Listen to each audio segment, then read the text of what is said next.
প্রিয় ভক্তগণ, আমার ভক্তিমতী মায়েরা, সবার চরণে জানাই এই ভক্ত হরিদাস সম্প্রদায়ের পক্ষ থেকে শত শত প্রণাম। তাই গৌর হরি মায়েরা উলুতলি জয় দেবী নিতাই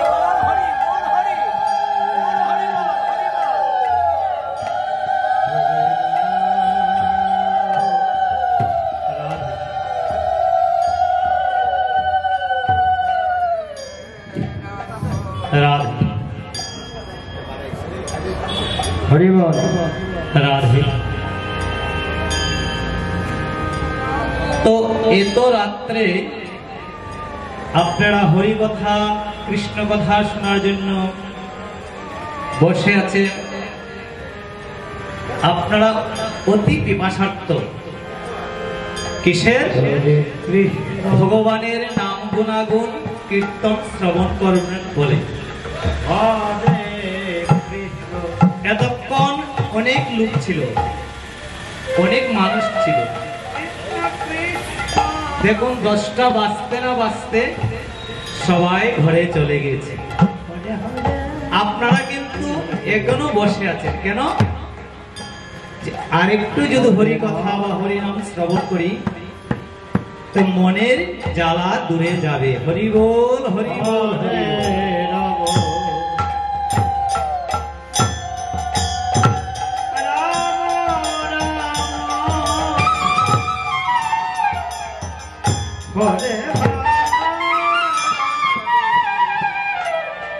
হরি কথা কৃষ্ণ কথা শুনলে জীবের চিত্তরূপ দর্পণ মার্জিত হয়। এই যে হরি নামে এসে সাধু সঙ্গে এসে ভাগবত কথা বা কৃষ্ণ কথা শ্রবণ করলে জীবের চিত্তরূপ দর্পণ মার্জিত হয়। এই জগতে অনেক সাবান সোটা অনেক কিছু আছে যা দিয়ে বাহির পরিষ্কার হয় কিন্তু ভিতর নয়। নিতাই গৌর হরি বল হরি বল। তো ভিতর পরিষ্কার করতে হলে হরি নাম শ্রবণ করতে হবে, হরি কথা শ্রবণ করতে হবে, ভাগবত কথা শ্রবণ করতে হবে, তবে তো তোমার ভিতরে পরিষ্কার হবে। আস্তে আস্তে দেখুন,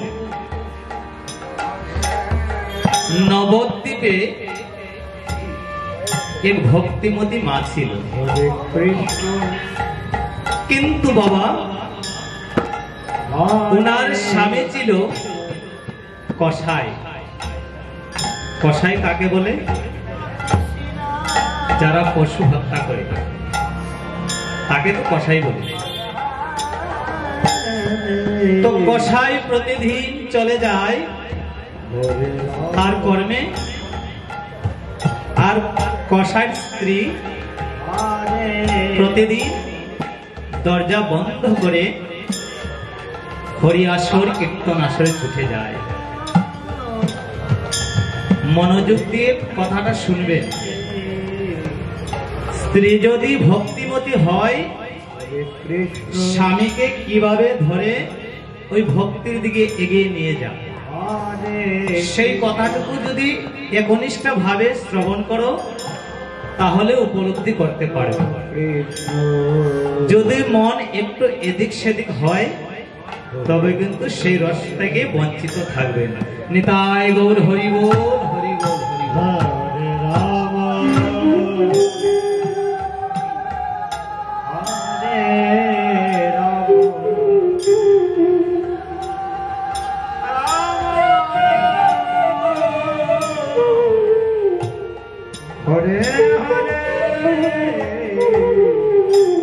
তো প্রতিদিন এভাবে দরজা বন্ধ করে চলে যায়।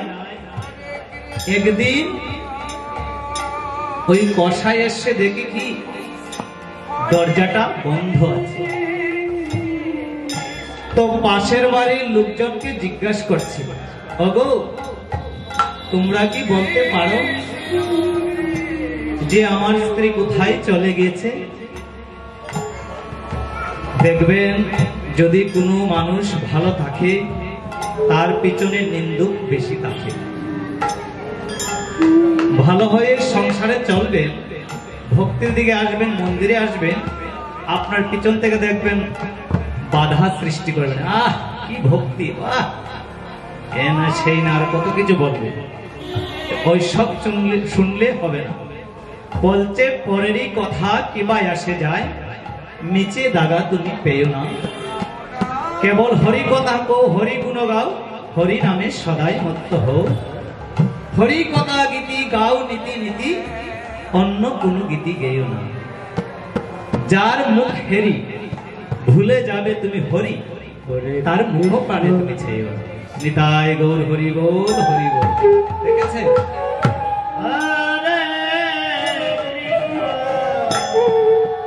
তো পরে কি বলবো না বলবো সে কথা আমার শোনার দরকার নেই। আমি ভগবানের কাছে যাব, মন্দিরে গিয়ে পুজো করব, সেটা আমার মনের বাসনা, সেটুকুই আমি করব। নয়তো ঘরের মধ্যে বসে করব, তাও হবে। তাই গৌর হরি বল। তো বলছে আপনার স্ত্রী কি আজকে নতুন নাকি? এই প্রতিদিনই দরজা বন্ধ করে কোথায় যা কে জানে। দেখেন কথাটাকে অন্যভাবে লাগিয়ে দিলেন। নিতাই গৌর হরি বল, হরি বল। কসাই তো একেবারে রেগে তেলে বেগুন। নিতাই গৌর হরি বল। যে আজকে আসো আমার এই পশু হত্যা করা দা দিয়ে ওকে টুকরো টুকরো করে কেটে ফেলবে। তো কিছু সময় যেতে না যেতে কসাইয়ের স্ত্রী আস্তে আস্তে আসছে। দূরে থাকতেই বলছে থামো, বলো তুমি কোথায় যাও?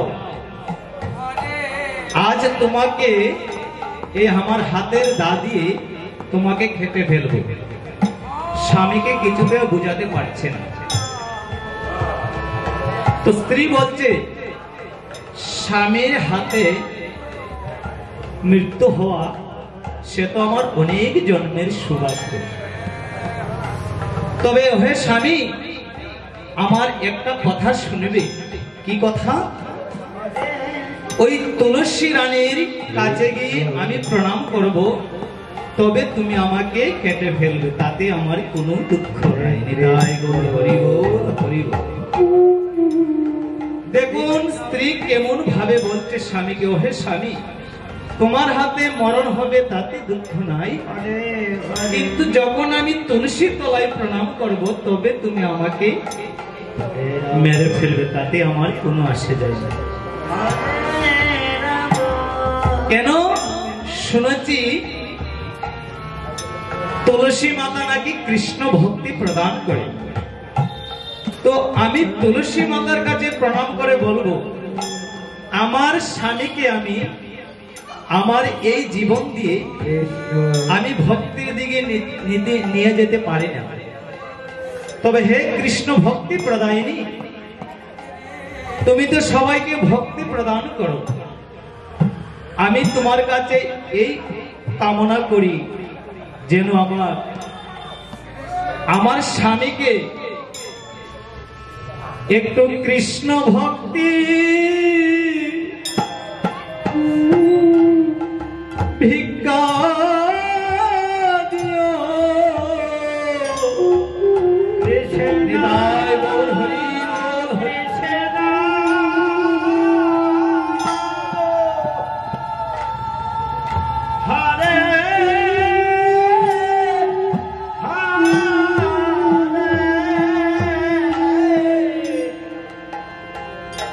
কৃষ্ণ ভক্তি কামনা করছে। বৃন্দায় তুলসী দেবৈ প্রিয়ায় কৃষ্ণ বসুচ, কৃষ্ণ ভক্তি প্রদায়িনী সত্যবতী নমো নমঃ। আমরা যখন তুলসী মাতাকে প্রণাম করি সেই মন্ত্রটা হয়তো যারা জানা আছে সবাই বলে, কৃষ্ণ ভক্তি প্রদায়িনী, আমাকে কৃষ্ণ ভক্তি প্রদান করো, আমি তোমাকে প্রণাম করছি। নিতাই গৌর হরি বল, হরে কৃষ্ণ। তো দেখুন বাবা, কসাই মনে মনে ভাবছে এ আমি কাকে কাটতে যাচ্ছি, একে আমি কাকে মারতে যাচ্ছি, যাকে আমি মেরে ফেলবো সে আমার কামনা করছে আমাকে কৃষ্ণ ভক্তি প্রদান হোক। সঙ্গে সঙ্গে কসাইয়ের হাতের দাটা মাটিতে পড়ে গেলে।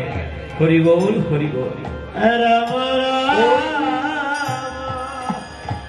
ওই দা দিয়ে কসাই আর মারতে পারলে না।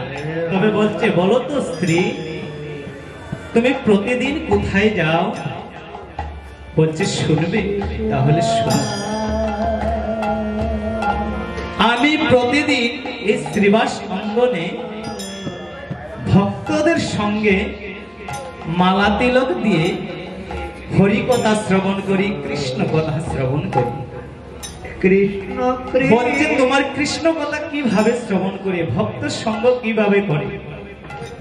কসাই সারা জীবন পশু হত্যা করেছে, কখনো ভক্ত সঙ্গ করেনি, কখনো কৃষ্ণ কথা শুনেনি। আস্তে নিজের স্ত্রীকে বলছে যে আমাকে একটু ভক্ত সঙ্গ করাও না গো, তুমি তো সারা জীবন ভক্ত সঙ্গ করেছো আর আমি শুধু পাপ করেছি আর তোমাকে আমি হত্যা করতে চলেছি। তো আজ দেখুন, যিনি সারা জীবনে হাত দিয়ে পশু হত্যা করেছে তিনি আজ ছুটছে শ্রীবাস অঙ্গনে। গৌর হরি গৌর হরি। ভক্তদেরকে বলেছে, তুমি প্রতিদিন মালা চন্দন পড়াও, আজ তুমি পড়ালে হবে না, আমার এই হাত দিয়ে আজ আমি ভক্তদেরকে চন্দন এবং মালা পড়াবো। স্ত্রীর কারণে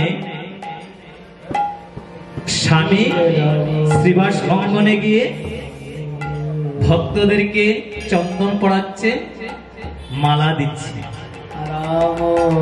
আর বলছে, হো জীবনে কত কর্ম করেছি, কোথায়ও শান্তি পেলাম না, আজকের সেই কর্মের দ্বারা আমার দেহটা মনে হয় শীতল হয়ে গেছে গো। এ তুমি কেমন সঙ্গ করো? তো দেখুন, শ্রীবাস অঙ্গনে যখন ভক্তদেরকে মালা চন্দন পরিয়ে গৌরকে দর্শন করেছে, তো গৌরকে দর্শন করার পরে মনটা অন্যরকম আরো হয়ে গেল। কিরকম? স্বামী স্ত্রী দুইজন ভক্ত সঙ্গ করে যখন বাড়িতে ফিরল, তো একজন বলছে গৌর আমার, তো স্ত্রী বলছে গৌর আমার। গৌর রূপ দেখে একজন আরেকজনকে বলেছে গৌর তোমার নয়, গৌর শুধু আমার। দুজন ঝগড়া লেগেছে। তো ঝগড়া লেগে বলেছে, আগেকার সময় ছিল কাজীর বিচার করতো, কাজী সাহেব। তো বলছে চলো আমরা কাজী সাহেবের কাছে গিয়ে বিচার দেব। উনি বলছে গৌর আমার, উনি বলছে গৌর আমার। তো পরের দিন কাজী সাহেবের দ্বারে গিয়ে বলেছে, কাজী সাহেব দেখুন না, উনি বলেছে গৌর নাকি ওনার। আবার স্বামী বলেছে, দেখুন উনি বলেছে গৌর নাকি ওনার, গৌর আমার। কাজী সাহেব একটু থেমে গেলেন, এ কি কথা? এমন কথা আমি অনেক শুনেছি। তো থামো, আগামী দিন তোমাদের বিচার হবে। কাজী সাহেব মনে মনে ভাবছি, আমি একবার গৌর রূপ দর্শন করব। কেমন? সবাই গৌর রূপ দর্শন করে বলে আমার গৌর, আমার গৌর।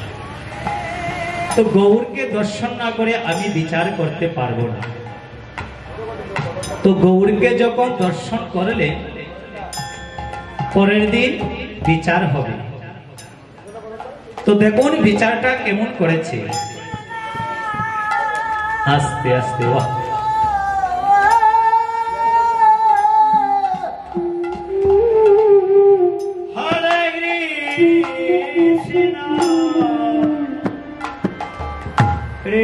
বিচারটা করেছে গৌর তোমারও নয় তারও নয়, তাহলে এ আবার কেমন বিচার?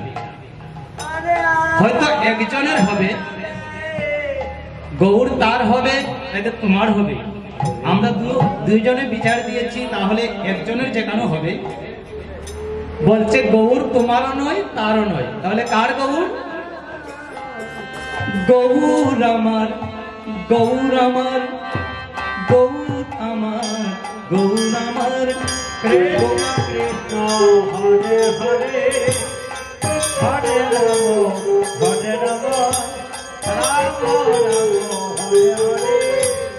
গৌর তোমার নয়, তোমার স্ত্রীর নয়, গৌর আমার, গৌর আমার। হরে রাম হরে রাম হরে হরে। তোমার স্ত্রীর নয়, তোমার স্বামীর নয়, গৌর আমার, গৌর আমার।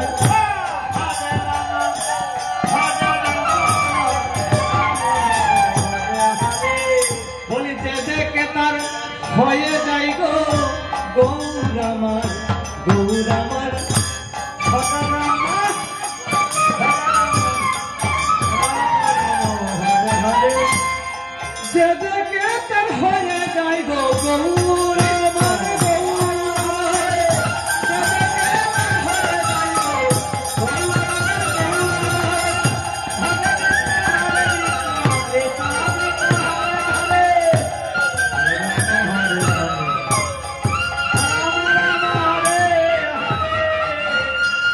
তো দেখেছেন, স্ত্রীর কারণে স্বামীও ভক্তের দিকে এগিয়ে গেছে। আর গৌর রূপের এমন মহিমা আমার মতো বদন দিয়ে বলে কোনো কিছু পাবো না। গৌর রূপ যে দেখে সেওই আবল তাবল হয়ে যাবে, এমন রূপ। তো দেখুন, ভাবক কবিতার এক পাশ থেকে বাদ দিয়েছি। ও তোরা দেখবে যদি আয়না গরি গো, সুন্দর গৌরাঙ্গ রায়। বাবা গৌর হরি গৌর হরি। ও তোরা দেখবে যদি আয়না গরি গো, সুন্দর গৌরাঙ্গ রায়।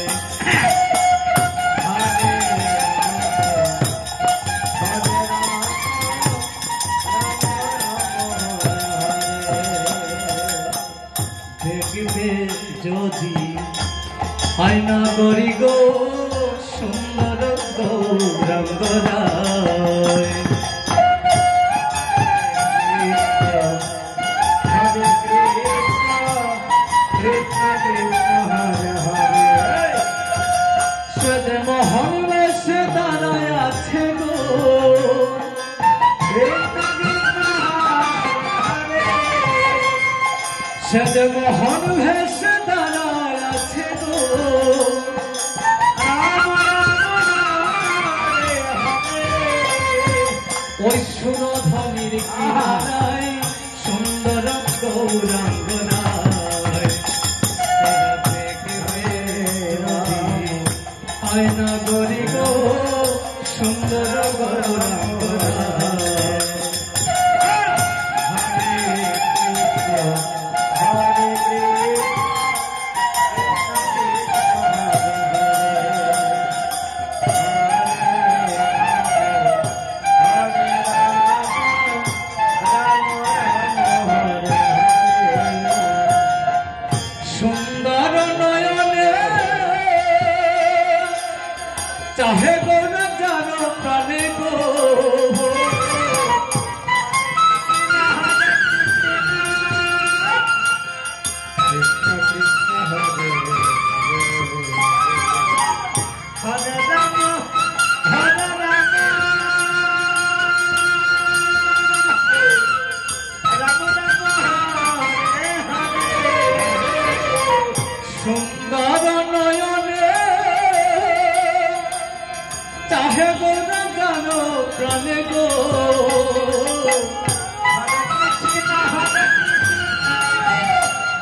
গৌরা যার প্রাণে চাই পরাণ লইয়া যাই না গরি গো, যার প্রাণে চাই পরাণ লইয়া যাই না গরি গো, সুন্দর গৌরাঙ্গ তোরা দেখিবে গো, আয় না গরি গো, সুন্দর গৌরাঙ্গ।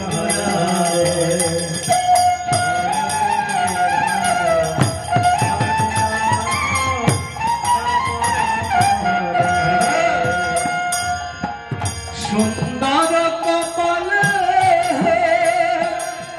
সুন্দর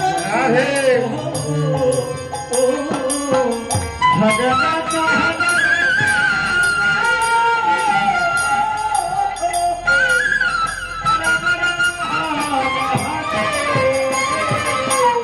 সুন্দর কপাল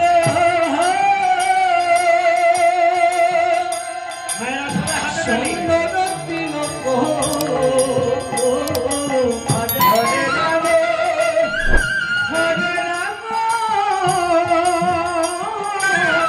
রাম রাম হরে হরে। আবার সুন্দর নামাবলি গাই না গরি গো, সুন্দর নামাবলি গাই না গরি গো, সুন্দর গৌরাঙ্গ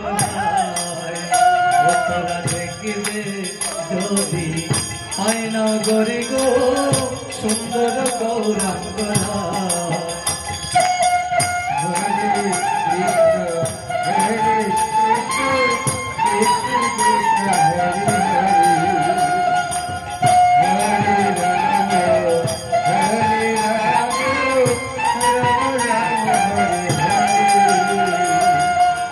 অরুণ বরুণ রূপের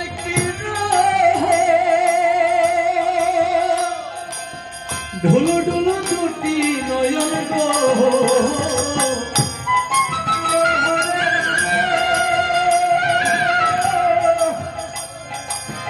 রাম রাম হরে হরে। অরুণ বরুণ রূপের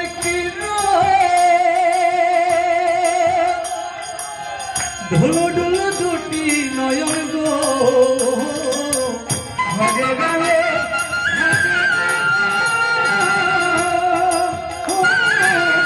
রাম রাম হরে হরে। ও গৌরা দেহ তয়া ওরে দেহ তয়া প্রান্তি লইয়া যাই না গরি গো, দেহ তয়া প্রান্তি লইয়া যাই না গরি গো, সুন্দর গৌরাঙ্গ দেখবে যদি হয় না গরি গো, সুন্দর গৌরাঙ্গ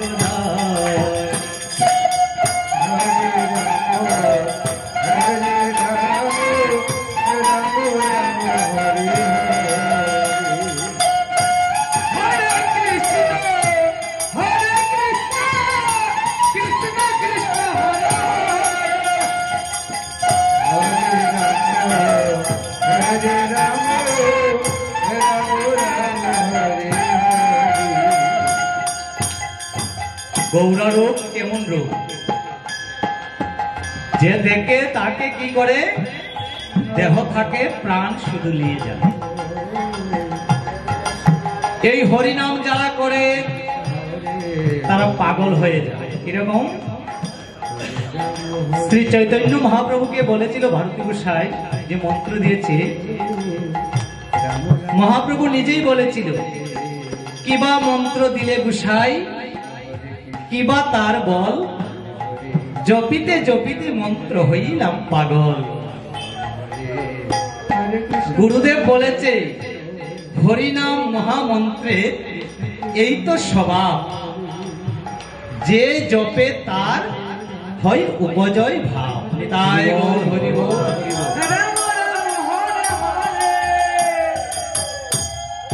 এই মন্ত্রকে যে জপ করে তার এইরকমই অবস্থা হয়। আপনি যদি জপ করেন আপনার হবে, আমি করলে আমার হবে। এই জগতে কে কি বলুক সেদিকে লক্ষ্য থাকবে না, শুধু হরি বল হরে কৃষ্ণই বলবেন। তাই বল হরি বল।